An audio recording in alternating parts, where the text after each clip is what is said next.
जैसे Dubai island की भी बात करें, मैरीटाइम सिटी की बात करें, वो अफोर्डेबल वाटर फ्रंट है।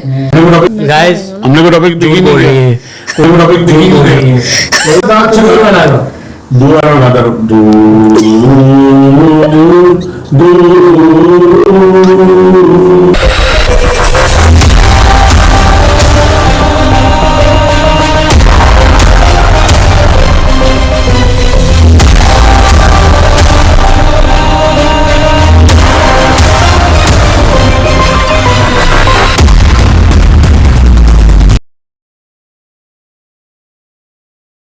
आज हम लोग यहाँ पे आप लोगों के सामने डिस्कशन करेंगे जो कि यूजुअली हम सब की क्लोज रूम्स के अंदर होती है। हम लोग सब जो है वो 10+ years experience in real estate है और ये टोटल डिस्कशन आप लोगों के बेनिफिट के लिए है। मेरे साथ अभी पॉडकास्ट में मिस्टर सादिक हैं, मिस्टर एहसन है और हम एक साथ एक कंपनी के अंदर क्विक सेल में काम भी करते हैं और कोलीग्स भी हैं।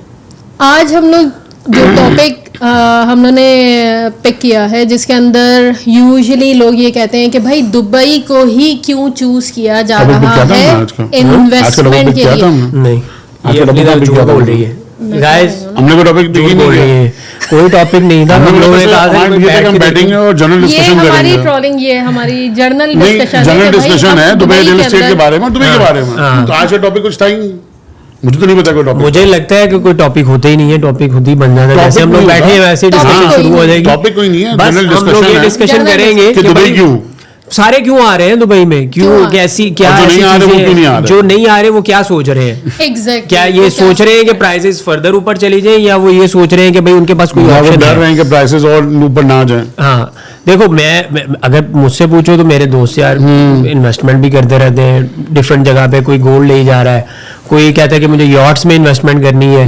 अब फर्स्ट टाइम मुझे ये भी पता चला कि यॉट में इन्वेस्टमेंट से भी आपको गोल्डन वीजा मिलता है, ठीक है। लेकिन उसमें ये चीजें हैं कि भाई इन्वेस्टमेंट करनी है, भाई उसमें भी ऑब्वियसली 2 मिलियन से ऊपर ही होगी, लेकिन वहां से भी आपको गोल्डन वीजा मिलता है। लेकिन वहां पे आपकी जो रिटर्न ऑन इन्वेस्टमेंट है या आपकी जो एप्रिसिएशन है वो बिल्कुल भी नहीं है, बल्कि वहां पे डेप्रिसिएशन है।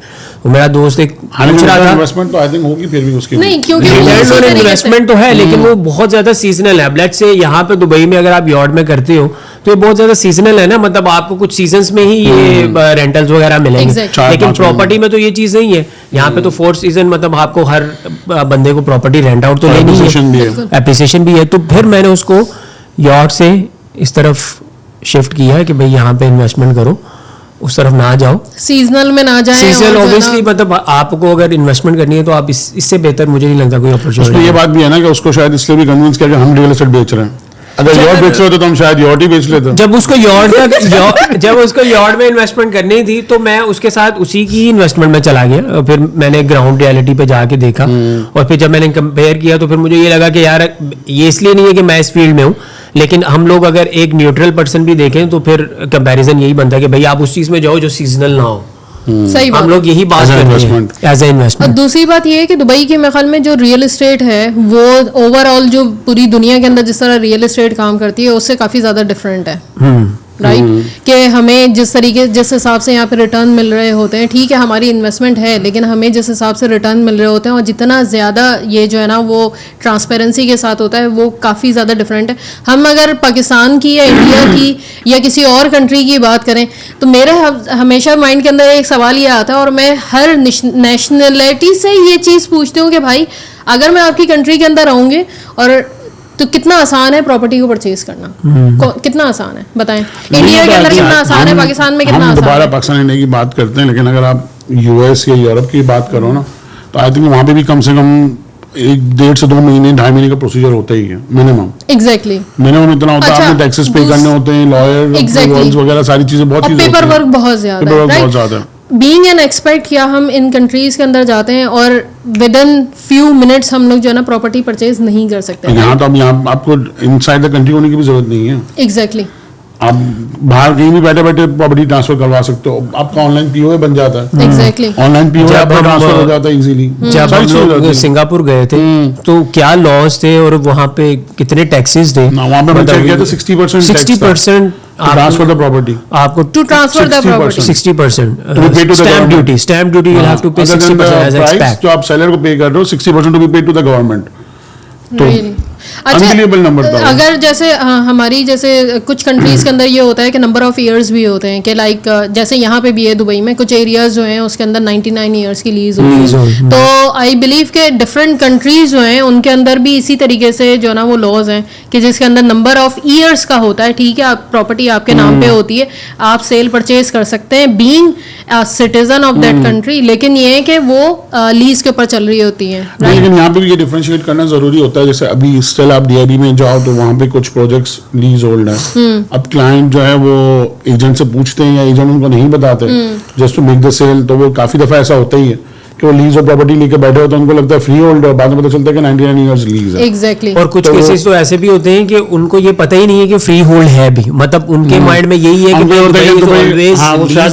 उसमें ऐसा भी होता है कि शायद हमें कुछ हो जाएगा तो उसके बाद गवर्नमेंट हमारी प्रॉपर्टी ले लेगी या डेवलपर वापस ले लेगा। They don't know the exact idea of freehold के फ्री होल्ड क्या होता है टेक्निकली, और वो it passes on to your generations family like anything in Pakistan India जैसे नॉर्मली होता है।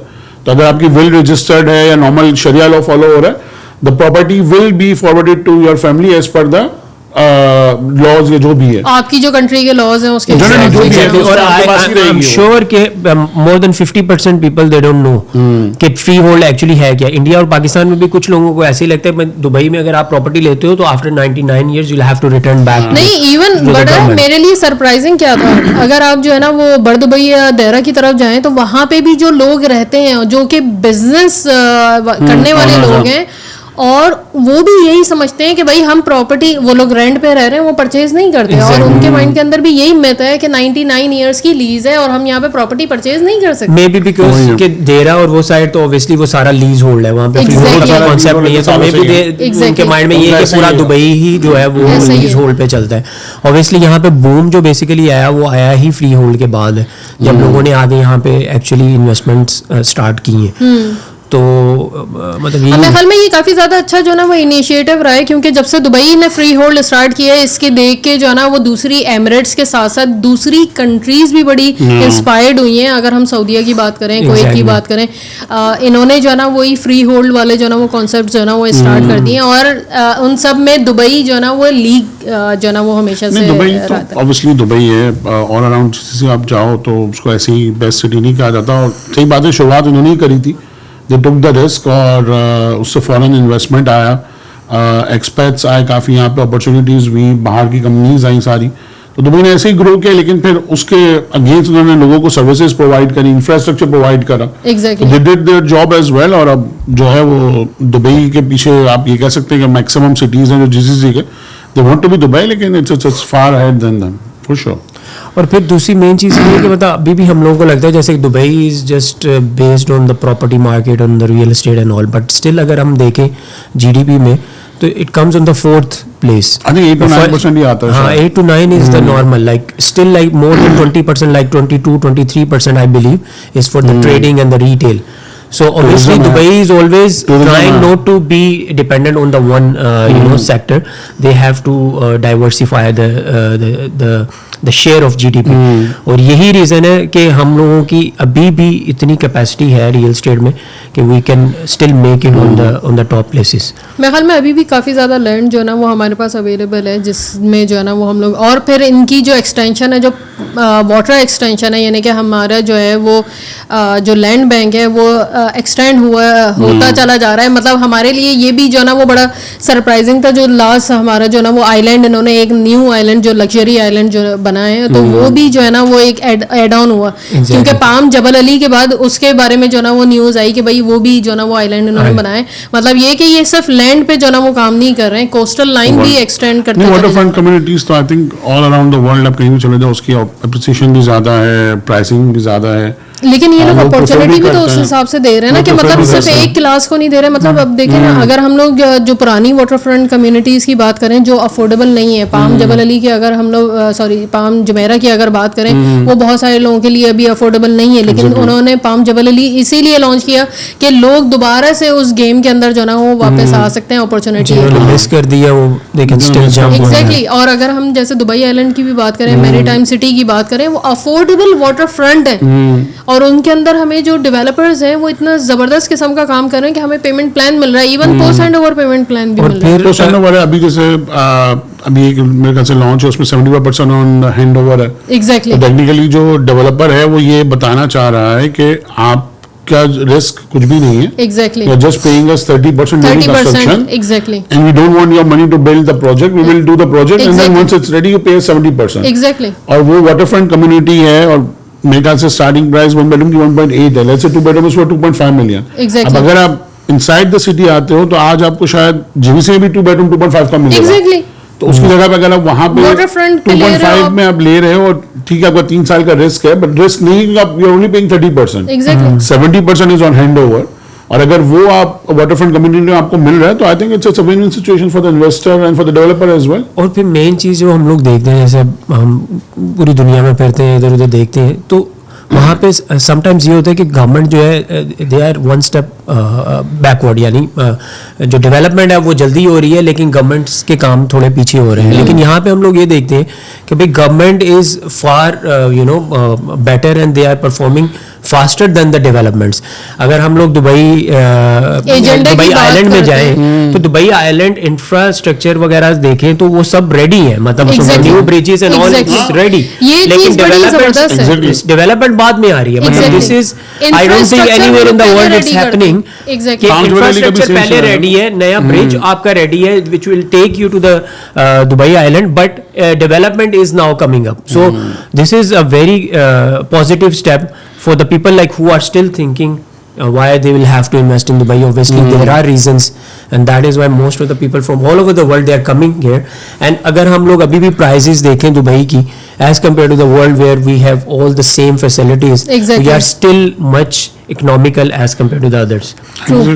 In terms of even the luxury and prime properties, let's say we are like $850 or $900 per square feet, but still the world is giving more than $2,000 or $3,000 per square feet, which is far better in terms of I think हमारी average तो अभी शायद 600 पे भी नहीं है, 500 that's the normal. हाँ, I think. 1800 total हमारी अभी 800 for the luxury, नहीं, for the I prime. Think almost 1800 पर स्क्वायर फीट प्राइस चल रही है एवरेज दुबई की, व्हिच इज लाइक $500 पर स्क्वायर अच्छा, फीट। एक चीज That's और the for मुझे average all property. around एक दुबई। चीज और मुझे बड़ी अमेजिंग लगती है जो दुबई की है कि यहाँ पे यानी कि दुनिया के अंदर, अब correct me if I am wrong, दुनिया के अंदर किसी भी कंट्री ने जो एजेंडा है कि हम नेक्स्ट 30 इयर्स के अंदर क्या करेंगे, किसी ने भी अपना जो है ना वो ट्रांसपेरेंसी के साथ नहीं रखा, लेकिन दुबई ने एजेंडा अपना पूरा जो है ना वो ट्रांसपेरेंसी के सामने सामने रखा है कि हम कहाँ पे क्या माइलस्टोन्स जो है ना वो अचीव करते जाएंगे। D33 is basically the same. D33 40 also. है।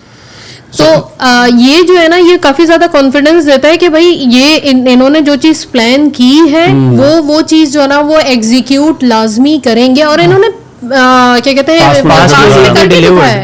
they delivered. This is actually not something new कि जो है ना वो यहाँ की गवर्नमेंट जो है ना वो अचीव, अगर किसी को डाउट है वो अचीव नहीं कर सकेगी, no, they have delivered in the past everything. अच्छा, एक बहुत कॉमन क्वेश्चन जो मुझसे भी पूछते हैं जिसमें मैं ऑब्वियसली अपने मुताबिक आंसर करता हूँ, तो I would suggest like what do you guys think about this question. लोग जब भी इन्वेस्टमेंट करते हैं या करना चाहते हैं जो दुबई को पिछले 15-20 साल से जानते हैं, they always give an example of global crisis in 2008।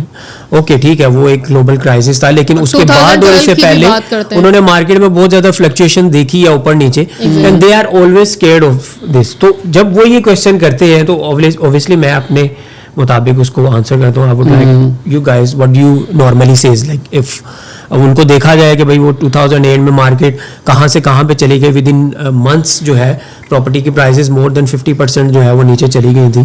तो अगर फर्दर ऐसा कुछ हो गया तो हमारी इन्वेस्टमेंट कहाँ जाएगी, ये नॉर्मली क्वेश्चन। बस बड़ा जबरदस्त जवाब है कि I'm not sure if you guys know, लेकिन 2008 में डाउनटाउन में हमारा एक प्रोजेक्ट था जो आई थिंक बाद में शायद कैंसिल हो गया था.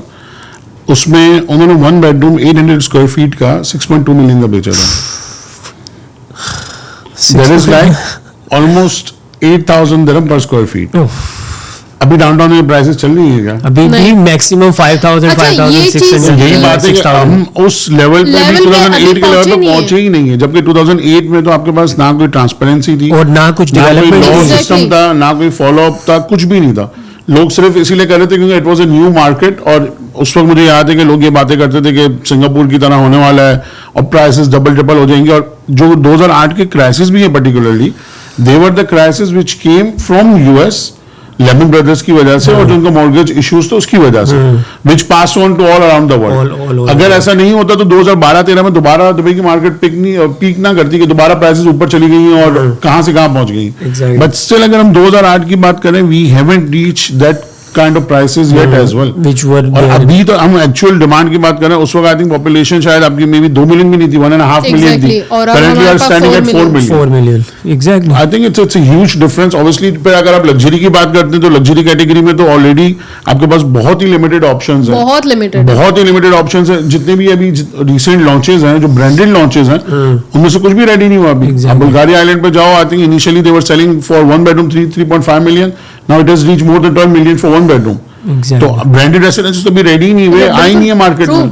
और अभी हर बंदा, जैसे हम लोग भी ये बात करते हैं भाई, अभी क्लाइंट को क्या बोलना है, ओके जी टैक्स फ्री गवर्नमेंट है, यू डोंट हैव टू पे एनी प्रॉपर्टी टैक्स, और ये वो गोल्डन वीजा आपको मिल रहा है और पॉपुलेशन बढ़ रही है. Everyone is saying the same thing, but there is another point as well which we will have to highlight to our clients, that is like हम लोग जब भी देखते हैं, पास देखते हैं भाई दुबई में 2008, that is not basically connected with Dubai, that was a global crisis. Okay, exactly. ये सब पे आया था, ये सिर्फ दुबई पे नहीं आया. And the second thing is, अगर आप पास देख रहे हैं तो you have to see the future as well. Dubai जिस तरह से फ्यूचर में चीजें लेके आ रहे हैं, next year I believe 2026 they are starting the flying taxi and all. Already पूरी दुनिया में कहाँ पे फ्लाइंग टैक्सी इस टाइम पे चल रही है, वी डोंट नो.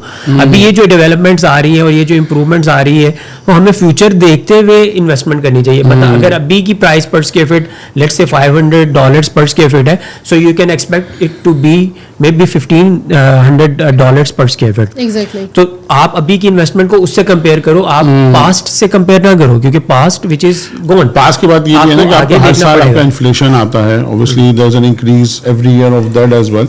अब इन्वेस्टर की खातिर ये तो नहीं हो सकता कि 2025 में उनको 2008 की या 9 की प्राइसेस मिलना शुरू हो जाए. इम्पॉसिबल. ये हर चीज ऊपर चली गई है. आप आज गोल्ड देखो, गोल्ड की प्राइसेस, या नॉर्मल आप कोई भी चीज देखो, प्राइसेस हैव गॉन अप. आप ये नहीं कह सकते कि दोबारा 2008 नंबर प्राइसेस पे चले जाएं, then I will invest. Either you invest from now and do the numbers for the future. कि आपको क्या लगता है फ्यूचर में एप्रिसिएशन हो सकती है, रेंटल आपकी श्योरिटी है कि भाई रेंट अपार्टमेंट रेंट हो ही जाएगा, आपकी ROI कंफर्म है कि आपको मिलेगी, और एप्रिसिएशन प्रॉपर्टी की हो सकती है बीइंग कि चलो ठीक है डिमांड ज्यादा आ जाए इन टर्म्स ऑफ पॉपुलेशन, या वो कम्युनिटी जो है वो लिमिटेड जगह पे बनी हुई है या लिमिटेड ऑप्शंस के साथ बनी हुई है.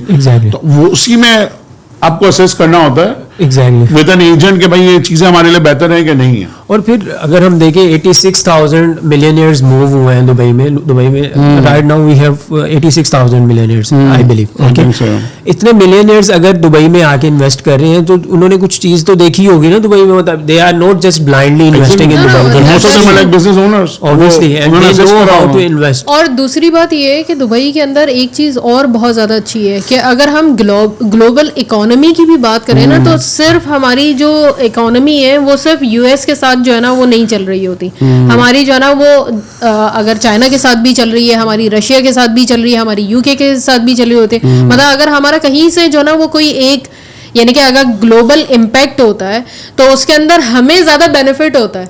ऑलवेज. मतलब अगर जो रशिया की सिचुएशन, इन्वेस्टर्स हर जगह से आ रहे हैं, इतनी लंबी क्यों कर रही है.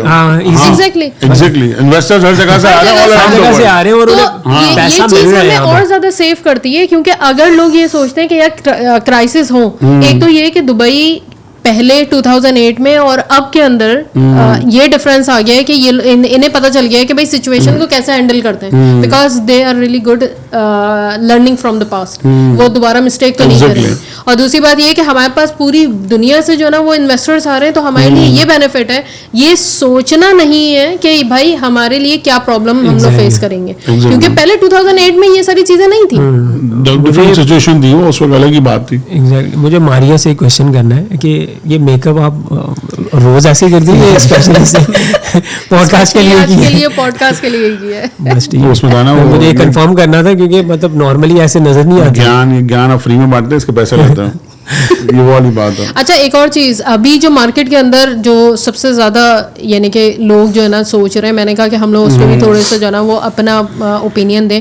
लोग ये कह रहे हैं कि भाई मार्केट जो है ना वो क्रैश हो जाएगी, ठीक है, जो कि जहाँ पे मेरा कहना ये है कि हर मार्केट अपने आप को करेक्ट करती है, there is a cycle and हर मार्केट अपने आप को करेक्ट करती है, लेकिन उसके अंदर जो अच्छी इन्वेस्टमेंट्स हैं या अच्छी लोकेशंस हैं वो इतना ज़्यादा इम्पैक्ट नहीं होंगी, रादर देन के जो यानी कि बहुत ज़्यादा पॉपुलेटेड हैं उनके अंदर जो है ना वो शायद थोड़ा सा जो है ना, क्योंकि नंबर ऑफ डिलीवरीज जो हैं, जो हैंडओवर्स हैं वो काफ़ी ज़्यादा हैं, सिर्फ इस वजह से जो है ना वो करेक्शन होगी, लेकिन इसका ये मतलब नहीं है कि भाई वो बबल है और क्रैश होने वाला है। भाई इसका बस एक बहुत अच्छा जवाब है, इसलिए आपको हमने यहाँ पे बुलाया है अच्छे जवाबों के लिए। इन्वेस्टर को मैं हर इन्वेस्टर को ये सवाल पूछता हूँ, तुम दोनों ही बताओ, तो उसका जवाब खुद ही मिल जाएगा कि लेट्स अज्यूम कि कल दुबई है ना पूरा खाली हो जाता है, हाँ, ठीक है, जो हम लोग कोविड के टाइम पे भी सुन रहे थे, उससे पहले भी सुन पूरा दुबई खाली हो गया और नेक्स्ट डे जब लोग आ रहे हैं तो you don't have any restrictions of the money और इन्वेस्टमेंट, कौन से एरियाज तुम्हें लगता है कि सबसे पहले लोग जाके रहेंगे? Start with let's say top 5 areas. Palm Jumeirah में सबसे पहले नहीं है, कुछ भी नहीं है, and you can straight away come in and you can live in Dubai. हाँ, तो सब लोग पाम जुमेरा जाएंगे, डाउनटाउन जाएंगे, और 5 एरिया तो बताओ, मरीना में जाएंगे, ठीक है, और इसी तरीके से उसको आप रैंक करो कि आपकी इन्वेस्टमेंट कहाँ पे आ रही है। अब चाहे आप DLRC में इन्वेस्ट कर रहे हैं या लेट्स से आप पाम जुमेरा में कर रहे हैं, पाम ज्वेलरी पे कर रहे हैं, दुबई हिल्स हो गया, एमिरेट्स हिल्स हो गया, ये जो बजट में अभी तो नहीं आ सकते, समझ लो बजट में नहीं है ना, लेकिन बजट में आप उस तरीके से इन्वेस्ट कर सकते हो ना कम से कम। अब अगर ऑब्वियसली अगर लग्जरी इन्वेस्टर है तो बोलेगा ठीक है मुझे 50-60 मिलियन का भी इशू नहीं, तो they might go for Palm Jumeirah या Emirates Hills. I would say जो भी आपको ये क्वेश्चन कर रहे हैं ना, तो आपको उससे सिर्फ एक क्वेश्चन करना चाहिए, गिव मी द रीजंस कि क्यों जाएगा मार्केट नीचे। हम लोगों को कोई बबल नजर नहीं आ रहा, bubble is always when supply is too much and the demand is less. अभी इस साल अगर मार्केट में 20,000 यूनिट आता है मार्केट में, वी स्टिल हैव पॉपुलेशन, वो इजीली उसको कवर कर सकते हैं। अगर आपका रेंटल प्राइस नीचे जा रहा है ना, तो I would say yes there is correction. अगर आपका मसला नहीं होता ना, उस वक्त मसला ये होता है कि उनको ये लग रहा होता है कि ये एजेंट इसको कमीशन चाहिए इसलिए मुझे बेच रहा है, लेकिन उनको मार्केट में दूसरे एजेंट से ये रीजन उनको समझ नहीं आता। मैंने 2020 में 2021 में इतने लोगों से कांटेक्ट करा, उनको बोला कि भाई ये प्रॉपर्टी ले लो, तलाल गाफ 1.3 का 3 बेडरूम टाउन हाउस मिल रहा है 40% पोस्ट एंड पेमेंट प्लान के साथ, नहीं मिलेगा बात। Dubai hills maple, Dubai hills maple नहीं, कलेक्टिव था 7 लाख में, 7 लाख में कलेक्टिव मिला था, 1 बेडरूम मिला, ले लो नहीं, मार्केट नीचे जा रही है, मार्केट खत्म हो जाएगी। 3 बेडरूम विलास में 3 बेडरूम टाउन हाउस 4 मिलियन का बिक रहा है, 1.7 starting price with the post hand over payment plan. अब उसको भी छोड़ो, ये MR beach front 1.4 million 1 bedroom with 75% post handover payment plan. They have started 1 bedroom. लोग नहीं ले रहे थे ना. Now they are selling more than 3.5 million and they didn't have उन्होंने अभी कोई पेमेंट भी उन्होंने नहीं दी. अभी recent ब्रिस्टल में तो 3.8 में 1 bedroom बिका. Exactly. So direct from MR. उसको तुमको समझ ही नहीं आता था. उनकी तो सोच ये थी, यानी कि जो मेरे बस एजेंट कमीशन बनाने की कोशिश कर रहे हैं. जो मुझसे लोग बात करते हैं वो कहते हैं बस दुबई खत्म हो गया. मैंने कहा अच्छा तो क्या आपकी अपनी कंट्री भी खत्म हो गई जब उसके ऊपर क्राइसिस आए थे? तो फिर नहीं वो नहीं होगा. तो वो खामोश हो जाते हैं. क्यों दुबई खत्म हो जाएगा? मतलब यानी कि सफाया हस्ती से मिट गया उसको. मैं तो ये बोलता हूँ भाई, अगर आप 10 लोग बैठे ये सोच रहे हो कि भाई दुबई नीचे जा रहा है, तो उसके पीछे 10,000 लोग ऐसे बैठ रहे हैं जो कि मुसलसल दुबई को ऊपर लेके जाने की कोशिश और जो मिलेनियर्स मूव कर रहे हैं वो बेवकूफ तो नहीं है. ऐसा बात नहीं होती ना. बात ये होती है कि खैर इशू यही बनता है कि जो एजेंट्स ऑब्वियसली मार्केट में इतने हैं, उनको at the end of the day sell करनी होती है.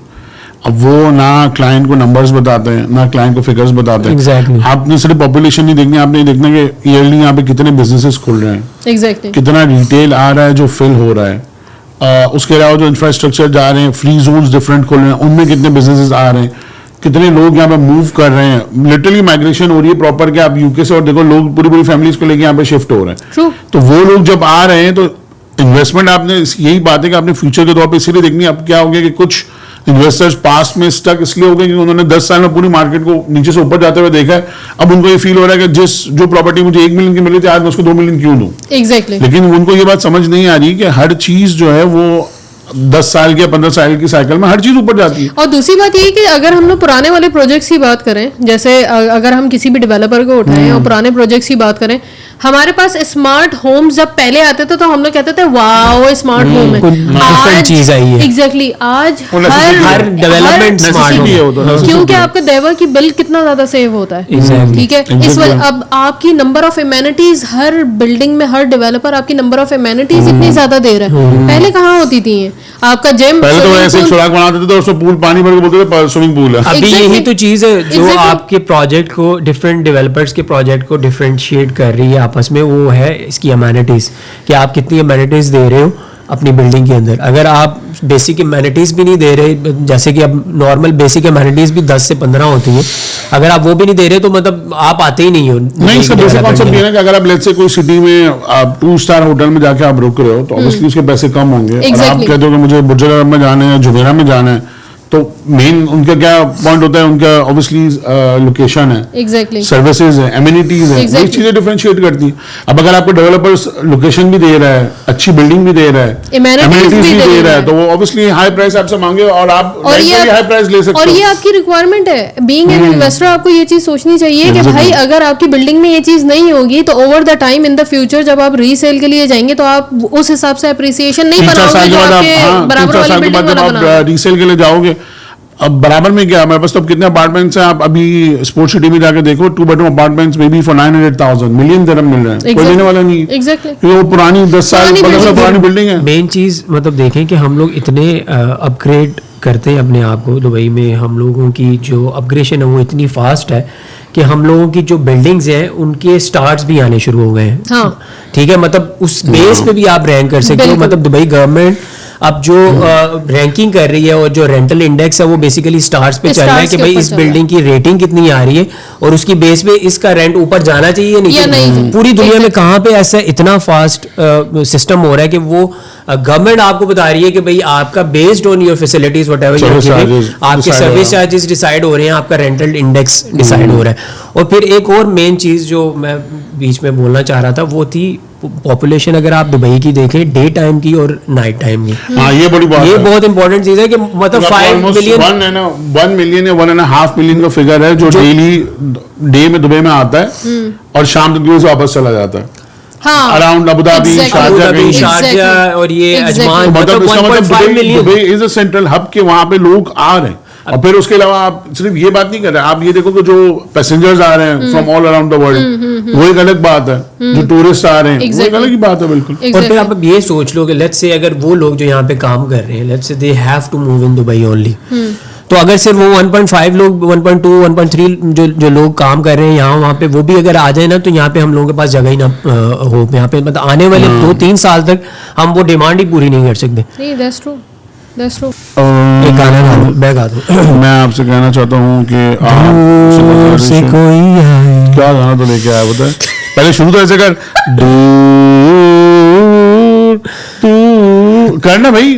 अबे आज इतनी गंदी आवाज है मेरी कसम, तू मुझे वो ये करवा रहा। वो वाला कौन सा गाना था? इसी का था ना, इसका कबाड़िया का स्ट्रिंग्स का कौन सा था वो दूसरा? ऐसे ही था ना, सर की ये पहाड़ नहीं, स्ट्रिंग्स का सर की है ये पहाड़, सर की ये पहाड़, वो वैसे बिलाल ने गाया था। नहीं हाँ बिलाल नहीं, वो दूसरा एक और भी था ना अभी। अरे बहुत गाने थे, कौन सा? सर की है, सर की है नहीं, सर की है नहीं, सर की है, सर की है, सर की है कर दिया, सर की है, सर की मतलब चढ़ गया ऊपर, ये बात हो गया, सर की ये हाँ नहीं, मैं नहीं बोल रहा, अचीव कर लिया।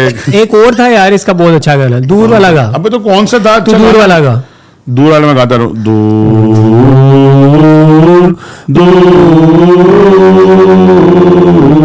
बस इसका आगे नहीं हो रहा।